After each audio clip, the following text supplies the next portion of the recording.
আসসালামু আলাইকুম। আজকে আমি আপনাদের সাথে টিনেজারদের জন্য খুব কম কাপড় দিয়ে অনেক ঘের দেওয়া খুবই সুন্দর একটা জামার ডিজাইন তৈরি করে দেখাবো। দেখুন, এখানে আমি জামার বুকে এবং হাতাতে খুব সুন্দর একটা ডিজাইন করে নিয়েছি। তো সব মিলিয়ে জামাটি কেমন হয়েছে অবশ্যই কমেন্ট করে জানাবেন। তো চলুন কথা না বাড়িয়ে ভিডিওটি শুরু করা যাক। জামাটি তৈরির জন্য এখানে আমি 2.5 হাত বহরের মোট 2.5 গজ পরিমাণ কাপড় নিয়েছি এবং কাপড়টিকে কিন্তু এক সাইড থেকে এখন ভাঁজ করা রয়েছে। এখন আমি কাপড়টিকে কোনাকুনিভাবে আরও একটা ভাঁজ দিয়ে নিব। তো ঠিক এইভাবে করে কাপড়টিকে টেনে কোনাভাবে আরও একটা ভাঁজ দিয়ে কাপড়টি এখন টোটাল 4 পাটে রয়েছে। এটা যেহেতু 2.5 হাত বহরের কাপড়, তাই যদি আমরা একটু বুদ্ধি করে কাপড়টা কাটিং করি তাহলে কিন্তু কম কাপড়ে পুরো জামাটি তৈরি করতে পারবো। তাই আমি প্রথমে জামার নিচের পাটটা কাটিং করব এবং নিচের পাট কাটিং করার পর বাকি যে কাপড়টুকু থাকবে সেটা দিয়ে জামার ওপরের পাটটা কাটিং করব। তো নিচের পার্ট কাটিং করার জন্য কোমরের ঘেরের মাপটা জানতে হবে। তো কোমর হচ্ছে 32 ইঞ্চি, 32-এর 4 ভাগের 1 ভাগ 8 ইঞ্চি এবং সাথে 2 সুতা বেশি নিয়ে 8.25 ইঞ্চিতে মার্কিং করে নিয়েছি। এবার এইখান থেকে নিচের পার্টের লম্বার মাপটা নিতে হবে। নিচের পার্টের লম্বাটা যেহেতু 29 ইঞ্চি হবে, তাই আমি এখান থেকে 29 ইঞ্চিতে মার্কিং করে নিলাম। এবার পুরো কাপড়ের সঠিক মাপ পাবার জন্য ওপর থেকে এই দাগ পর্যন্ত মোট যতটুকু লম্বা হয় ততটুকু লম্বা অনুযায়ী ফিতাটিকে নিচের দিক থেকে অল্প করে সরিয়ে পুরো কাপড়েই মাপ উঠিয়ে নিচ্ছি। এবার এই দাগগুলোকে একসাথে মিলিয়ে দিতে হবে এবং দাগ অনুসারে কাপড়টি কেটে ফেলতে হবে। 2.5 হাত বহরের কাপড়গুলোর ক্ষেত্রে প্রথমে যদি আপনারা জামার নিচের পার্টটা কাটিং করেন এবং এরপর বাকি কাপড় থেকে ওপরের পার্ট কাটিং করেন তাহলে কিন্তু আপনারা কম কাপড় দিয়েই পুরো জামাটি বানিয়ে ফেলতে পারবেন। দেখুন, নিচের দিক থেকে কিন্তু অনেকটা কাপড় এখন বেঁচে গিয়েছে, আর এই কাপড়টুকু দিয়ে পরবর্তীতে আমরা জামার উপরের পার্ট এবং হাতা তৈরি করব। তো এখন এই কাপড়টিকে মাঝখান থেকে আলাদা করে নিতে হবে, তাহলেই কিন্তু জামার নিচের অংশের 2টা পার্ট একই সাথে বের হয়ে যাবে। দেখুন, 2টি পার্ট একই সাথে বের হয়ে গিয়েছে। এখন আমি বাকি কাপড় থেকে প্রথমে জামার ওপরের পার্টটা কাটিং করব। তো এখানে কিন্তু 2 পার্ট কাপড় রয়েছে। আমি প্রথমে বডির মাপ অনুসারে কাপড়টিকে এইভাবে করে একটা ভাঁজ দিয়ে কাপড়টিকে টোটাল 4 পার্ট করে নিচ্ছি। দেখুন, জামার বডি যেহেতু 32 ইঞ্চি, 32-এর 4 ভাগের 1 ভাগ 8 ইঞ্চি, সাথে 2 ইঞ্চি বেশি নিয়ে 10 ইঞ্চিতে কাপড়টিকে ভাঁজ করেছি এবং ওপরের পার্টের লম্বাটা যেহেতু 17 ইঞ্চি নিব, তাই 17 ইঞ্চিতে একটা দাগ কেটে এখন মাপ অনুসারে কাপড়টি প্রথমে কেটে নিচ্ছি, অর্থাৎ বডি পার্টের কাপড়টি প্রথমে আলাদা করে নিচ্ছি। এবার প্রথমে পুটের মাপ নিতে হবে। পুট নিচ্ছে 5.5 ইঞ্চি পরিমাণ এবং আর্মহোলের লম্বাটা 6 ইঞ্চি নিচ্ছি। 32 ইঞ্চি বডির ক্ষেত্রে আপনারা যদি এভাবে করে পুট এবং আর্মহোলের মাপটা নেন তাহলে একদম পারফেক্টভাবে জামাটা বানাতে পারবেন। এভাবে করে রাউন্ড শেপ দিয়ে নিলাম। এবার সামনের পার্টে তালপাটের জন্য 1.5 ইঞ্চিতে মার্ক করে তালপাটের অংশটুকু ড্রয়িং করে নিলাম। বডির মাপ তো জানাই আছে, 32-এর 4 ভাগের 1 ভাগ 8 এবং সাথে 1.5 ইঞ্চি বেশি থাকছে সেলাইয়ের জন্য। নিচের দিকেও সেম মাপটা হবে। অনেক ক্ষেত্রে দেখা যায় যে জামার কোনার অংশ বের হয়ে যায়, কোনার অংশটুকু যাতে বের না হয় এজন্য এই কর্নার থেকে 1.5 ইঞ্চি উপরে একটা মার্ক করে এই অংশটুকু রাউন্ড করে নিলাম। এখন দাগ অনুসারে প্রথমে কাপড়টি কেটে ফেলব। আশা করছি আপনারা এই পর্যন্ত পুরো বিষয়টি বুঝতে পেরেছেন। তারপরও যদি কোনো প্রবলেম থেকে যায় অবশ্যই কমেন্ট করে জানাবেন। এবার গলার চওড়ার জন্য প্রথমে বন্ধ সাইড থেকে 2.25 ইঞ্চিতে একটা মার্ক করে নিচ্ছি এবং সামনের গলার জন্য লম্বা নিচ্ছি 6 ইঞ্চি পরিমাণ। তো প্রথমে দাগ দুটিকে এইভাবে করে মিলিয়ে দিয়ে একটা বক্স বানিয়ে নিতে হবে। এরপর নিচের দিক থেকে 2.5 ইঞ্চি উপরে আরও একটা মার্ক করে একটা ভি শেপ দিয়ে নিতে হবে। এরপর পেছন গলার লম্বা নিচ্ছি 4 ইঞ্চি পরিমাণ এবং এখানেও বক্স বানিয়ে পেছন গলাটুকু রাউন্ড করে নিলাম। এখন প্রথমে পেছন গলার মাপ অনুসারে কাপড়টি কেটে নিব এবং ভেতর থেকে পেছন পার্টের কাপড়টা আলাদা করে আবারও কাপড়টিকে ভালো করে ভাঁজ করে সামনের পার্টের গলার অংশ এবং তালপাটের অংশটুকু এখন কাটিং করে নিব। আমি চেষ্টা করেছি একদম সহজভাবে আপনাদেরকে জামাটি কাটিং করে দেখানোর জন্য। তারপরও যদি ভিডিওর কোনো অংশ বুঝতে কোনো প্রবলেম থেকে যায় অবশ্যই কমেন্ট করে জানাবেন। তো এবার ডিজাইনটি তৈরি করার জন্য এই কর্নার থেকে 1.5 ইঞ্চি উপরে একটা মার্ক করে নিচ্ছি এবং এইভাবে করে মাঝখান থেকে দাগটিকে একটু বাঁকা করে ওই দাগের সাথে মিলিয়ে দিলাম। এখন দাগ অনুসারে কাপড়টি কেটে নিব এবং এই পাশ থেকে ছোট যে কাপড়টুকু রয়েছে কাপড়টুকু সরিয়ে ফেলব। এবার আমি সাইড থেকে বেঁচে যাওয়া আরও একটা কাপড় নিয়েছি এবং এই কাপড়টি কিন্তু এখন সোজা করে রাখা আছে, আর এই কাপড়ের ওপর এখন জামার এই কাপড়টিকে উল্টো করে রাখতে হবে। তো অবশ্যই আপনারা বিষয়টি খেয়াল রাখবেন। আমি এখন জামার কাপড়টিকে নিচের কাপড়ের ওপর উল্টো করে রেখে জামার কাপড়ের মাপটা নিচের কাপড়ের ওপর উঠিয়ে নিব। অবশ্যই কিন্তু জামার কাপড়টিকে উল্টো পাশে এবং নিচের কাপড়টিকে সোজা করে রাখতে হবে। তো এবার মাপ অনুসারে নিচের কাপড়টা কেটে ফেলবো। আমি এখানে যেহেতু প্রিন্টের কাপড় ব্যবহার করছি তাই আপনাদের ক্যামেরাতে বুঝতে একটু অসুবিধা হতে পারে, কিন্তু নিজেরা যখন এটা কাটিং করবেন তখন সব কিছুই ভালো মতো বুঝতে পারবেন। তো এই তো আমি কিন্তু ওপরের কাপড়ের মাপ অনুসারে নিচের কাপড়টুকু কেটে নিচ্ছি।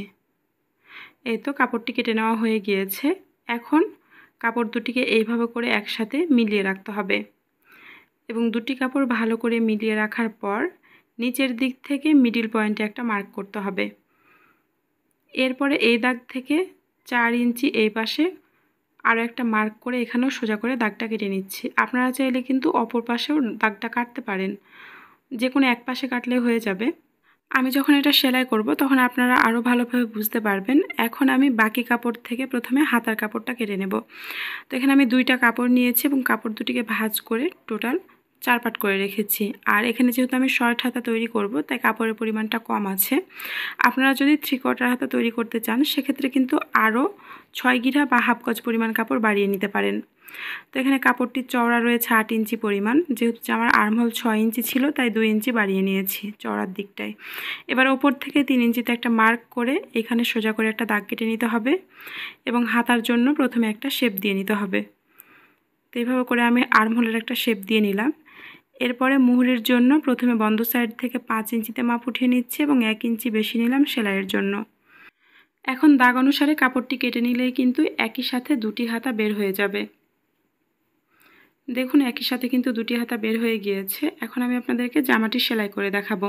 তো প্রথমে আমি জামার সামনের পার্টের এই অংশে পাইপিং লাগিয়ে নিব।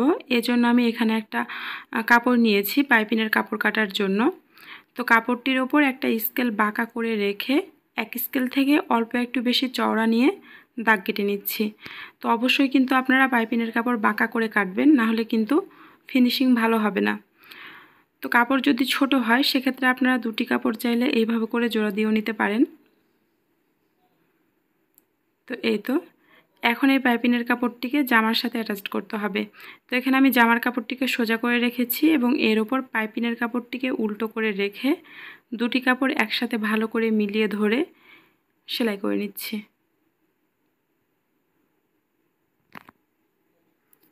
এবার কাপড়টিকে উল্টো দিকে উল্টিয়ে নিতে হবে এবং পাইপিংয়ের কাপড়টিকে উল্টো পাশে ভালো করে ভাঁজ করে এর উপর দিয়ে একটা সেলাই বসিয়ে নিতে হবে। দেখুন এই অংশটুকুতে কিন্তু পাইপিং বসানো কমপ্লিট হয়ে গিয়েছে। এখন আমাদের সামনের পার্টের অন্য যে কাপড়টা রয়েছে সেই কাপড়টা নিতে হবে। তো এই কাপড়ের এই যে বাঁকানো অংশটুকুতে বাঁকানো কাপড় বসাতে হবে এবং নিচের দিকের সোজা অংশটুকুতে একটা সোজা কাপড় বসাতে হবে। তো এই যে দেখুন আমি এই অংশটুকুতে কিন্তু পাইপিংয়ের কাপড়ের মতো করে একটা কাপড় কেটে নিয়েছি, বাঁকা কাপড়, এবং নিচের দিকের জন্য একটা সোজা কাপড় কেটেছি।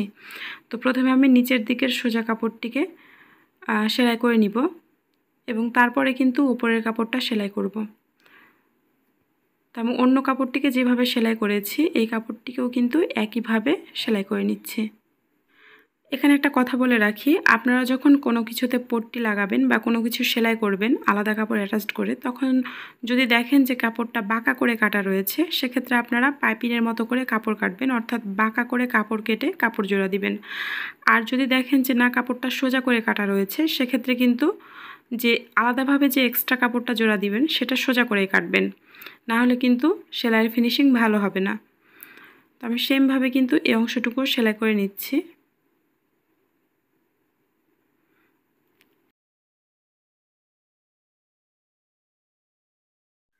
দেখুন এই অংশটুকু সেলাই করা কমপ্লিট হয়ে গিয়েছে। এখন আমি জামার এই অংশটুকুতে এরকম কিছু পটলি বোতাম অ্যাটাচ করব।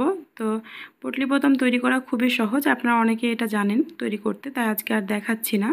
তো আপনারা চাইলে কিন্তু এই অংশে মেশিন দিয়েও সেলাই করতে পারেন, অথবা যদি চান যে হাত দিয়ে সেলাই করব সেক্ষেত্রে সুই সুতা দিয়েও সেলাইটা করে নিতে পারেন। তো এইভাবে করে 1 ইঞ্চি পরপর আমি কয়েকটা পটলি বোতাম এখানে সেলাই করে নিব। এতে করে যেটা হবে জামাটা দেখতে আরও বেশি সুন্দর লাগবে। তো আমি সেমভাবে কিন্তু বাকি বোতামগুলো জামার সাথে সেলাই করে নিব।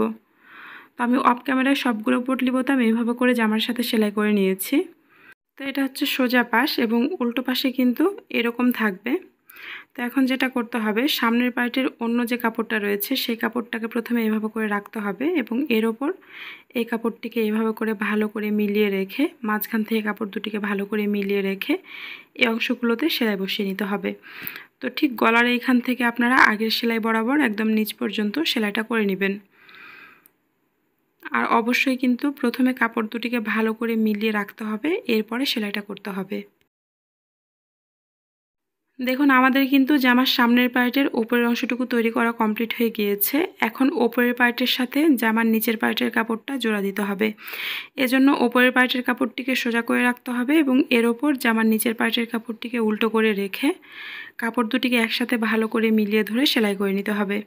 আর একবার সেলাই করার পর আপনারা কিন্তু অবশ্যই ডাবল সেলাই দিয়ে নেবেন। তো আমি অফ ক্যামেরায় কিন্তু ডাবল সেলাই দিয়ে নিয়েছি। তো জামার সামনের পার্টটা রেডি হয়ে গিয়েছে। এখন জামার পেছন পার্টের প্রথমে গলার অংশটুকু সেলাই করতে হবে এবং এরপরে জামার নিচের পার্টের কাপড়টাও জোড়া দিতে হবে। তো প্রথমে আমি গলার পট্টির কাপড়টা এভাবে করে কেটে নিচ্ছি। নিচের কাপড়ের ওপর গলার কাপড়টিকে এভাবে করে রেখে গলার মাপটা প্রথমে উঠিয়ে নিলাম। এরপরে 1.5 ইঞ্চি চওড়া নিয়ে আরও একটা বাইরে দিয়ে দাগ কেটে নিব এবং দাগ অনুসারে কাপড়টি কেটে ফেলব। আমরা নর্মাল গলা যেভাবে সেলাই করি, জামার পেছন পার্টের গলাটিকে কিন্তু সেমভাবে সেলাই করে নিতে হবে। আপনারা যেভাবে এটা সেলাই করে থাকেন সেভাবে এটা সেলাই করবেন। তো আমি প্রথমে 4-5 থেকে একটা সেলাই বসিয়ে দিলাম।